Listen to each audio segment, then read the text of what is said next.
आप सभी का इस वीडियो क्लासेज में फिर से स्वागत है।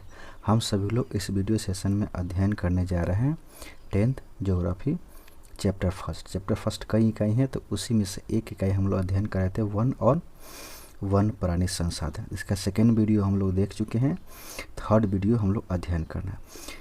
ठीक, तो सेकेंड वीडियो का हम एंड यहाँ पे किए थे वन प्राणियों के संरक्षण के लिए संरक्षित क्षेत्रों में राष्ट्रीय उद्यान, बिहार या अभ्यारण्य तथा जैव मंडल विकसित किए जाते। तो सेकेंड वीडियो को हम लोग यहाँ समाप्त किए थे। तो थर्ड वीडियो हम लोग यहाँ से स्टार्ट करेंगे, राष्ट्रीय उद्यान। ठीक, राष्ट्रीय उद्यान के बारे में ये होता क्या है डिटेल में 8 के ज्योग्राफी में दिया गया है। अगर वहाँ नहीं पढ़े हैं तो देखते हैं आगे इसके समझ में आता है कि नहीं आता, आ जाएगा समझ में। ठीक, राष्ट्रीय उद्यान कहते हैं किसे।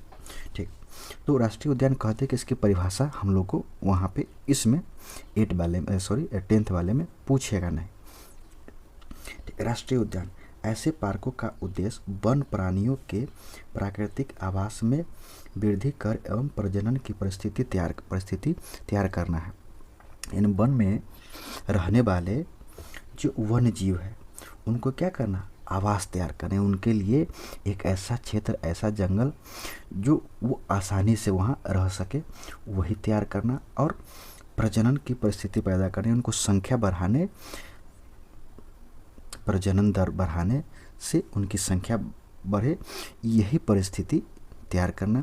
यही किसका उद्देश्य है, राष्ट्रीय उद्यान का उद्देश्य है। इस उद्यान में बाहरी हस्तक्षेप वर्जित होता है, यानी इस उद्यान में किसी प्रकार से बाहरी लोग उस पर अपना कोई भी एक्टिविटी जैसे कृषि कार्य, वन उत्पाद, यानी वहाँ ना तो वहाँ कृषि कर सकते हैं और न ही वहाँ से किसी प्रकार के वन उत्पाद जैसे लकड़ी या अन्य कोई भी चीज़ को एकत्र कर सकते हैं। पशुचारण बिल्कुल, तथा निर्माण कार्य, यानी सब कृषि, वनों से उत्पाद, पशुचारण या कोई भी वहाँ पे किसी प्रकार का स्ट्रक्चर बनाना, सब के सब क्या होता है, वर्जित होता है। हमारे देश में राष्ट्रीय उद्यान की संख्या 85, यानी अभी 85 है किसके अनुसार, बुक के अनुसार, लेकिन वर्तमान में इसकी संख्या बहुत ज़्यादा बढ़ गई है, तो 100 के आसपास में है। तो यही कह रहा है, लेकिन एग्जाम में पूछा जाए तो क्या देना है, यही बुक में जो दिया हुआ है, इसके बाद बुक में अपडेट नहीं हुआ है। ठीक, लेकिन यह शायद ऐसा नहीं पूछा जाता है। ठीक, प्रमुख राष्ट्रीय उद्यान एवं अभ्यारण्यों को तालिका 2 में दर्शाया गया। अब आगे हम तालिका देखेंगे जो भारत के प्रमुख राष्ट्रीय उद्यान और अभ्यारण्य कहाँ कहाँ पे है और किसके लिए प्रसिद्ध है। वो बहुत इंपॉर्टेंट है आपके एग्जाम की दृष्टि से भी, यानी 10th के भी, और आगे कभी कंपटीशन के एग्जाम देंगे तो वहाँ भी बहुत इंपॉर्टेंट होता है। ये विहार क्षेत्र या अभ्यारण्य, यह एक ऐसा सुरक्षित क्षेत्र होता है जहाँ वन्य जीव सुरक्षित ढंग से रहते हैं। यह निजी संपत्ति हो सकता है, यह यानी बिहार क्षेत्र या अभ्यारण्य या कोई निजी संपत्ति हो सकता है। इस क्षेत्र में कृषि, वन उत्पाद को एकत्र करने, मछली पकड़ने आदि की सीमित छूट होती है, यानी एक नियम के अनुसार वहाँ क्या कर सकते हैं, कृषि कर सकते हैं। वनों से कोई लकड़ी है या अन्य उत्पाद है या कोई पेड़ पौधे के छाल है, उस सब क्या कर सकते हैं, काट सकते हैं, ला सकते हैं, मछली पकड़ सकते हैं। इन सभी की अनुमति होती है, लेकिन सीमित रूप से, यानी नियम के तहत आप ये सभी कार्य वहाँ पे कर सकते हैं। लेकिन राष्ट्रीय उद्यान में किसी भी कार्य को कृषि, वन उत्पाद, मछली पकड़ना या अन्य किसी भी कार्य की वहाँ पे अनुमति नहीं होती। वन जीवों के स्वाभाविक जैविक क्रियाएं जैसे घोंसला बनाना, यहाँ पे घोंसला बनाना, जोड़ा बनाना, अंडे तथा बच्चे सेवना आदि पर बाधा पहुंचाने पर मालिकाना अधिकार को सीमित किया गया।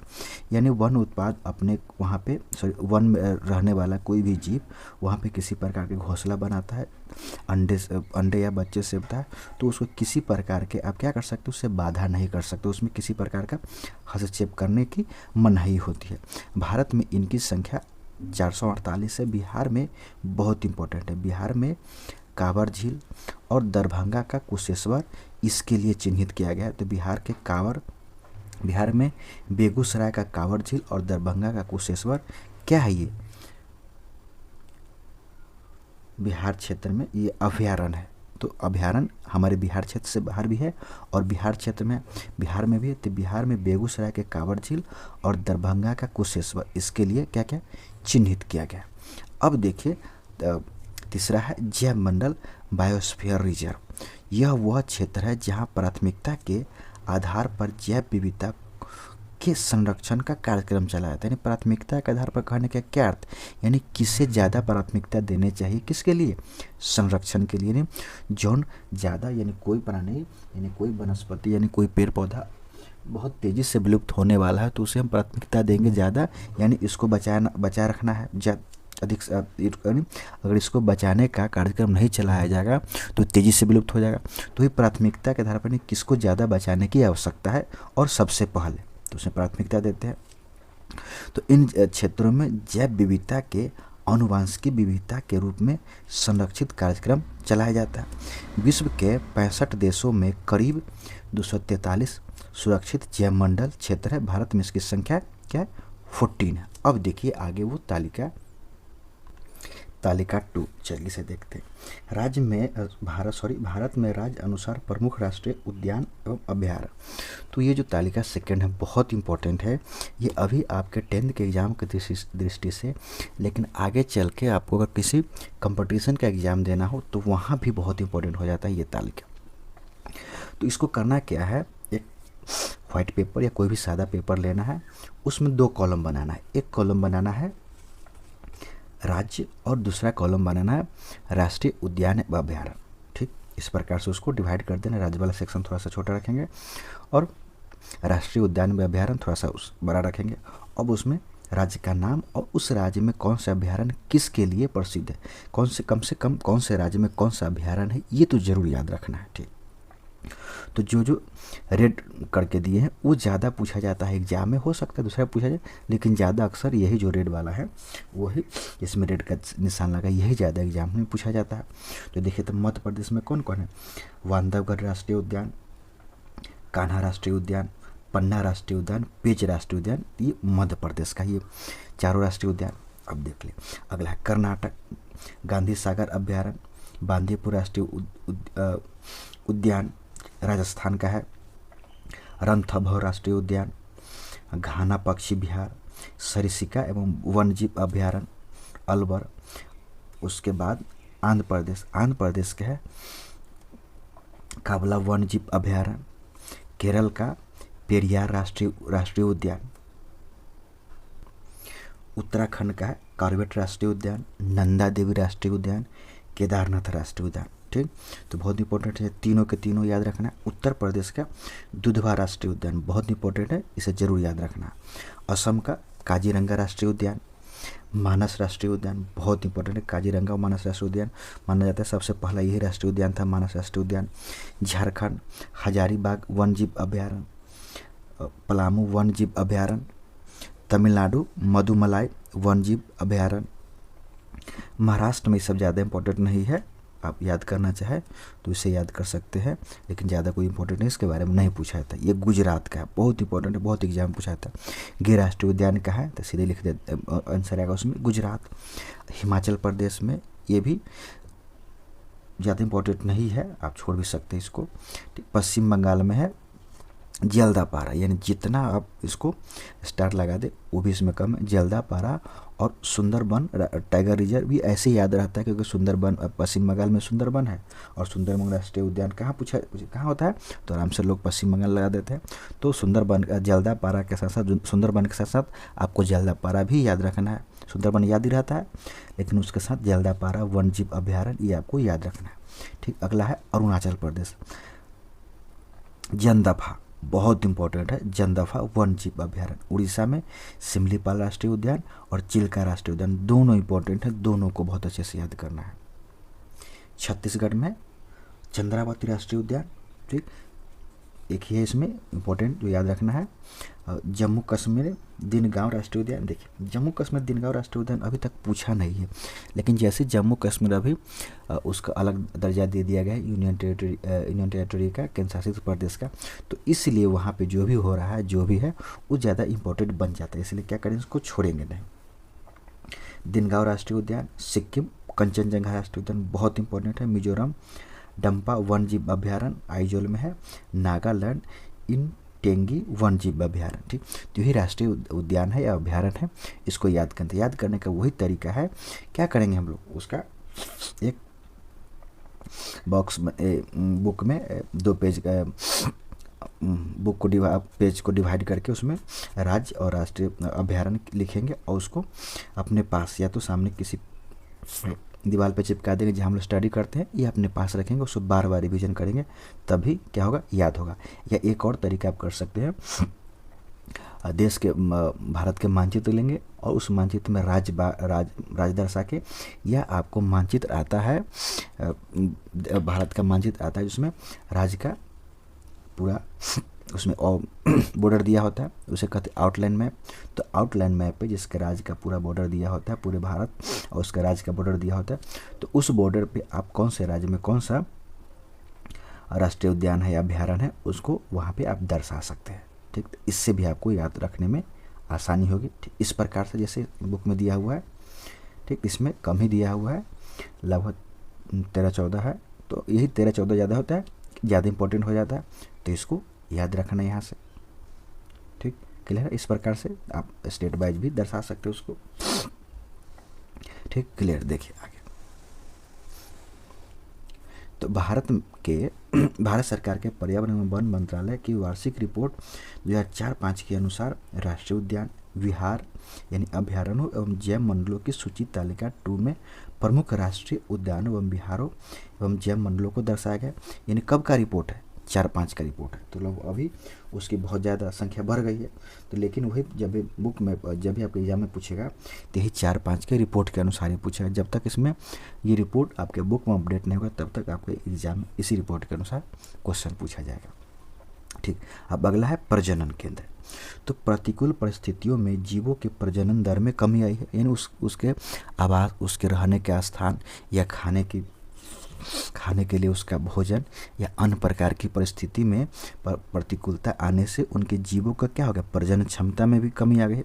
ऐसी कई प्रजातियां हैं जिनकी प्रजनन दर कम होने के कारण संकटग्रस्त की सूची में आ गए। यानी उनका प्रजनन, उनका संख्या आगे अब अगली पीढ़ी में बढ़ेगा ही नहीं, तो धीरे धीरे उनकी संख्या क्या हो जाएगी, कम होने लगेगी, संख्या कम होती जाएगी।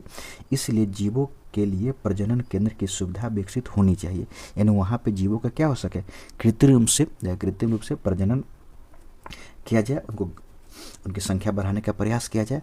हमारे देश में, मध्य प्रदेश में पर्यावरण परिवर्तन के कारण घड़ियालों की संख्या में भारी कमी आई है, इसलिए इनके संरक्षण के लिए मुरैना, मध्य प्रदेश में घड़ियाल प्रजनन केंद्र स्थापित किया गया। यानी वहाँ हस्तक्षेप करके किसी भी प्रकार से, तकनीक से, अन्य प्रकार से उनको घड़ियाल की संख्या बढ़ाने के लिए एक प्रजनन केंद्र खोला गया है।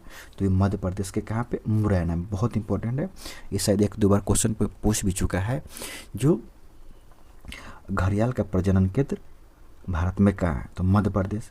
या ये पूछेगा मध्य प्रदेश में कहाँ, तो मुरैना में, तो सीधे यही अगर मध्य प्रदेश भी याद हो गया तो काफ़ी है। ठीक, तो मध्य प्रदेश के मुरैना में किसका प्रजनन केंद्र है, तो घड़ियाल का प्रजनन केंद्र है। उसी प्रकार उड़ीसा के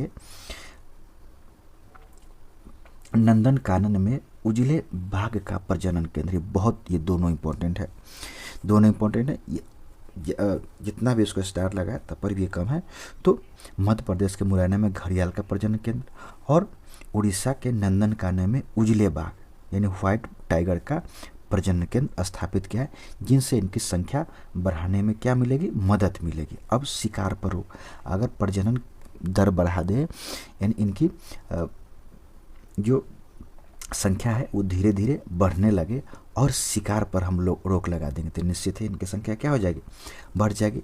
वन प्राणियों के ह्रास का प्रमुख कारण इनका शिकार है। इन्हें विभिन्न उद्देश्यों से फांसना, इनका आर्थिक महत्व होने के कारण इनका दोहन होता है।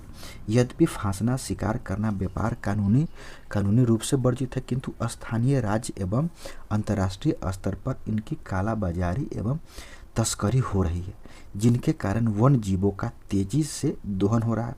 इस पर सरकार द्वारा सख्त कानूनी कार्रवाई की जा रही है। वन स्वयंसेवी संस्थाओं को भी आगे लाया जा रहा है और स्थानीय स्तर पर जागरूकता लाने की भी जरूरत है। बिहार में दरभंगा जिले के कुशेश्वर नाथ अभयारण्य पक्षी विहार। तो बिहार के दरभंगा जिले के कुशेश्वर नाथ अभयारण्य पक्षी विहार एक अच्छा उदाहरण है। ये क्या वहाँ पे बहुत सख्त रूप से शिकार के पर रोक लगाई गई है। अच्छा उदाहरण, यहाँ प्रवासी पक्षियों के शिकार एवं व्यापार पर रोकथाम के लिए स्थानीय नागरिकों के सहयोग से जन जागरण यानी लोगों के जागरूक करने का कार्यक्रम चलाया जा रहा है। यानी सरकार ने इसमें बहुत बढ़िया प्रयास किया है।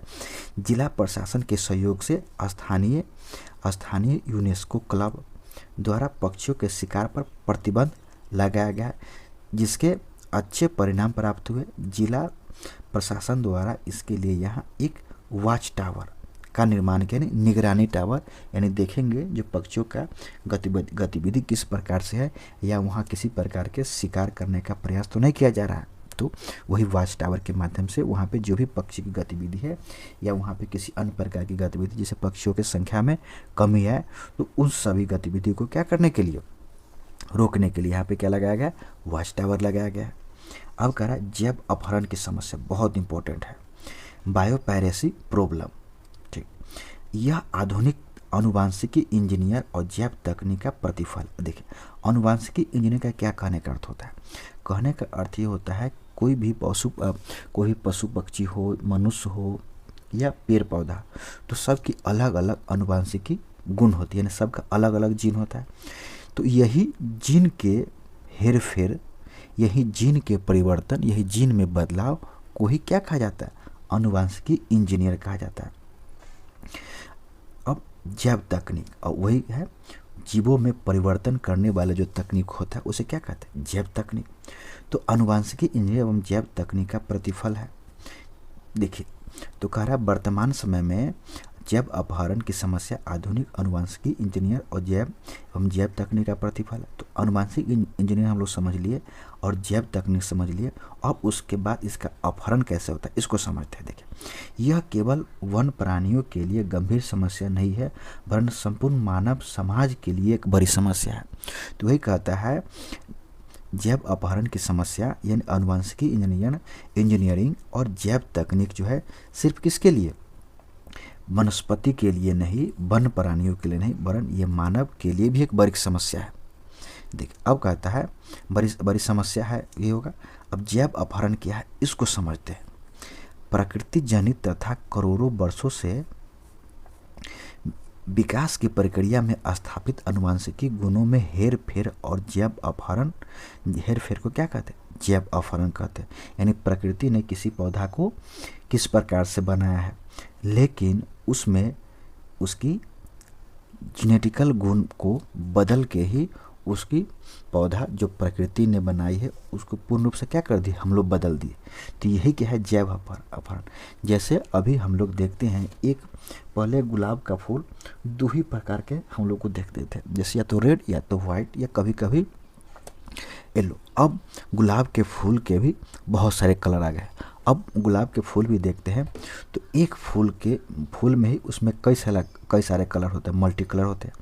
तो यही मल्टी कलर या गुलाब के अनेक कलर के फूल का निर्माण जो किया गया है, यही किस प्रकार से किया गया, अनुवांशिक गुणों में हेरा फेरी करके बदल के उसको एक कलर के जगह कई कलर उसमें डाला गया है। अब यही क्या है, जैव अपहरण। जैसे मान लेते एक गुलाब का फूल है जिसका कलर क्या है, रेड है। एक गुलाब का फूल है जिसका कलर सफ़ेद है। एक गुलाब का फूल क्या है जिसका कलर पीला है। ठीक, तो एक ऐसा परिवर्तन किया गया, एक ऐसा गुलाब का फूल बनाया गया जिसमें उसमें सफ़ेद भी हो और रेड भी हो और पीला भी हो। तो इस गुलाब के फूल में जो तीनों कलर आ रहा है, तो उसमें हम क्या करेंगे, इस पीला भी वाला भी जीन निकाल के इस पीला वाले जीन येलो पीला वाले फूल से जीन निकाल के हम यहाँ डाल दिए, वाइट वाले जीन निकाल के यहाँ डाल दिए और रेड वाला भी जीन निकाल के हम यहाँ डाल दिए। तो इन सभी जो अलग अलग फूल में एक ही कलर था, वो सभी का जीन अब एक फूल में आ जाने से, इस फ्लावर में आ जाने से तीनों कलर इसमें आ गया। तो अब ये जो फूल दिखाई दिया किस प्रकार से, उसमें रेड भी होगा, सफ़ेद भी होगा, वाइट भी होगा और येलो भी होगा। तो ये फूल बना कैसे? यही आनुवंशिक गुणों में हेराफेरी। तो आनुवंशिक गुणों में हेराफेरी अगर सही तरीका से किया जाए, सही उद्देश्य के लिए किया जाए, क्या बहुत बढ़िया है। और कभी कभी गलत उद्देश्य के लिए हम कर लेते हैं तो यही क्या बन जाती? समस्या बन जाती। ठीक, अब गलत उद्देश्य के लिए क्या है इस आगे देखते हैं। तो यही अगर सही उद्देश्य के लिए किया जाता है क्या हमारे लिए वरदान है, अगर ये गलत उद्देश्य के लिए किया जाता है तो क्या बन जाती है? समस्या बन जाती है। चलिए आगे देखते हैं कैसे समस्या बनती है। आनुवंशिक गुणों में परिवर्तन बड़ी समस्या बनती जा रही है।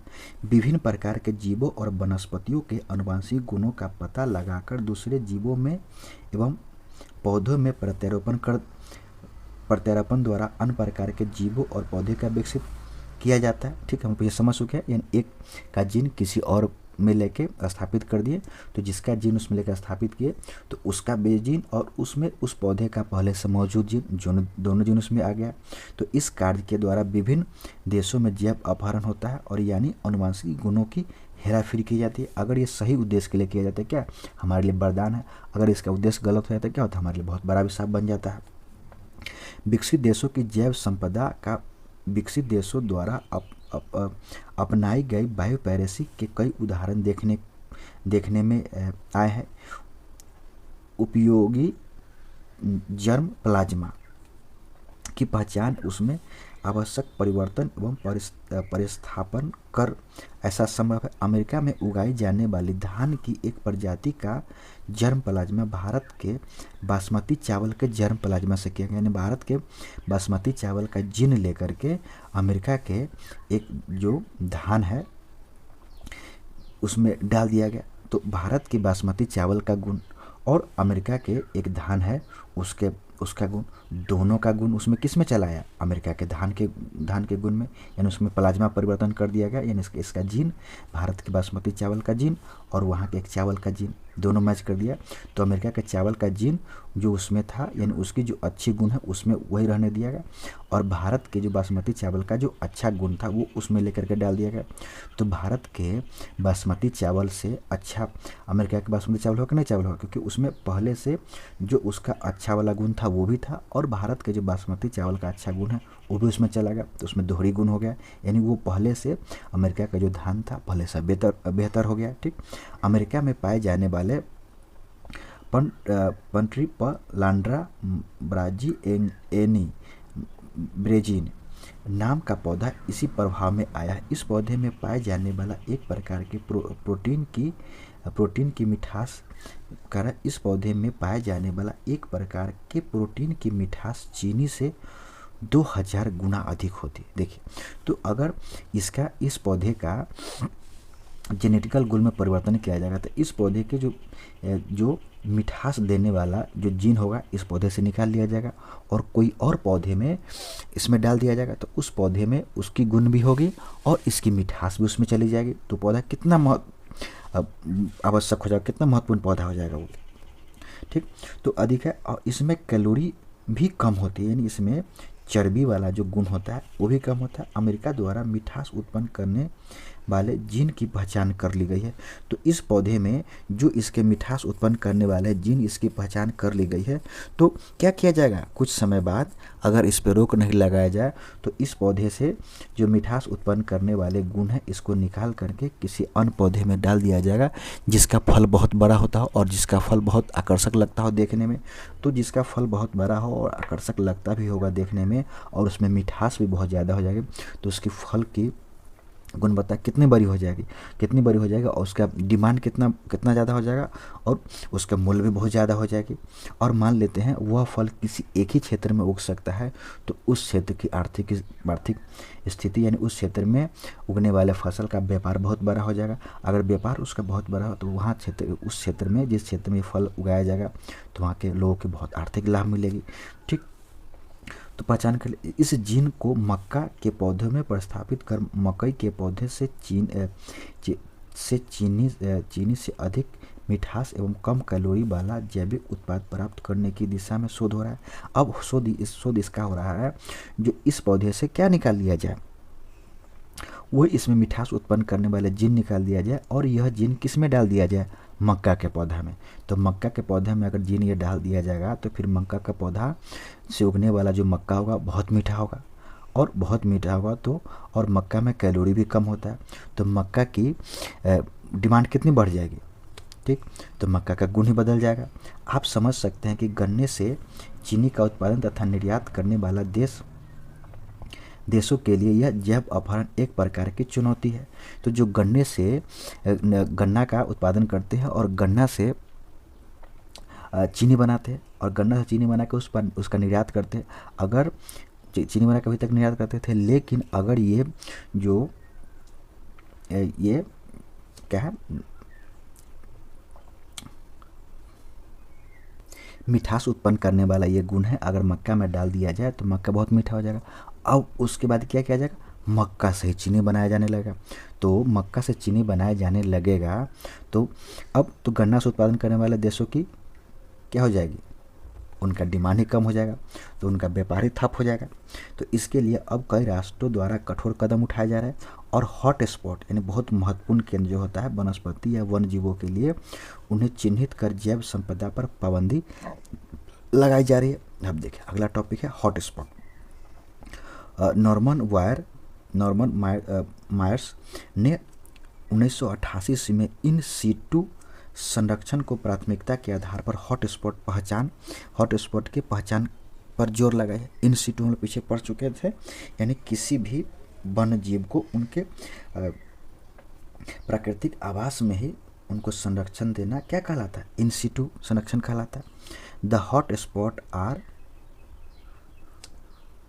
richest and the most threatened reservoir of plant and animal life on the earth। Hot spot के निर्धारण के लिए मुख्य शर्त है देशज प्रजातियों की संख्या का निर्धारण। ऐसी जातियाँ जो अन और कहीं नहीं पाई जाती है वहीं पाई जाती है। अधिवास पर अतिक्रमण की सीमा निर्धारित करना। ये अगला जो बॉक्स है ये बाघ रिजर्व टाइगर प्रोजेक्ट बहुत इंपॉर्टेंट है। देखिए कह रहा है वन जीव संरक्षण में बाघ टाइगर एक महत्वपूर्ण जंगली जंतु है। 1973 ईस्वी में अधिकारियों ने पाया कि देश में 20वीं शताब्दी के आरंभ में बाघों की संख्या अनुमानित संख्या 5500 से घटकर मात्र 1827 रह गए। बाघों को मारकर उसको व्यापार करने के लिए चोरी करना, आवासीय स्थलों का सिकुड़ना, भोजन के लिए आवश्यक जंगली प्रजातियों की संख्या कम होना और जनसंख्या में वृद्धि बाघों की घटती संख्या के प्रमुख कारण है। बाघों के खाल का व्यापार और उनकी हड्डियों का एशियाई देशों में परंपरागत औषधि में उपयोग के कारण यह जाति विलुप्त होने के कगार पर पहुंच गई है। चूँकि भारत और नेपाल दुनिया के दो तिहाई बाघों को आवास उपलब्ध कराते हैं। यानी कौन, भारत और नेपाल। जितना बाघ है दुनिया के उसमें 2/3 भाग यहीं पे कहा रहता है, भारत और नेपाल में। अतः ये देश ही शिकार, चोरी और गैर कानूनी व्यापार करने वाले के मुख्य इशारे पर है। अब बाघ परियोजना विश्व की बेहतरीन वन जीव परियोजनाओं में से एक है और इसकी शुरुआत 1973 ईस्वी में हुई है। शुरू में इसमें बहुत सफलता प्राप्त हुई क्योंकि बाघों की संख्या बढ़कर 1985 में 402 और 1989 में 43-34 हो गए, परंतु 1993 में इसकी संख्या घटकर 3600 पहुँच गई। भारत में 37,461 वर्ग किलोमीटर पर फैले हुए 27 बाघ रिजर्व है। बाघ संरक्षण मात्र एक संकटग्रस्त प्रजाति को बचाने का प्रयास नहीं है, अपितु इसका उद्देश्य बहुत बड़े आकार के जैव जाति को भी बचाना है। उत्तरांचल में कॉर्बेट राष्ट्रीय उद्यान, पश्चिम बंगाल में सुंदर वन राष्ट्रीय उद्यान, मध्य प्रदेश में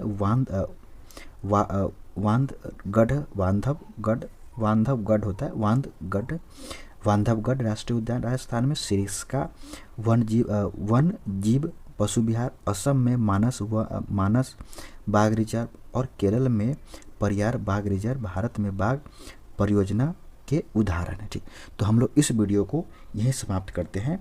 अगले वीडियो में हम लोग देखेंगे वन समुदाय और वन संरक्षण। ठीक, थैंक यू फॉर वॉचिंग।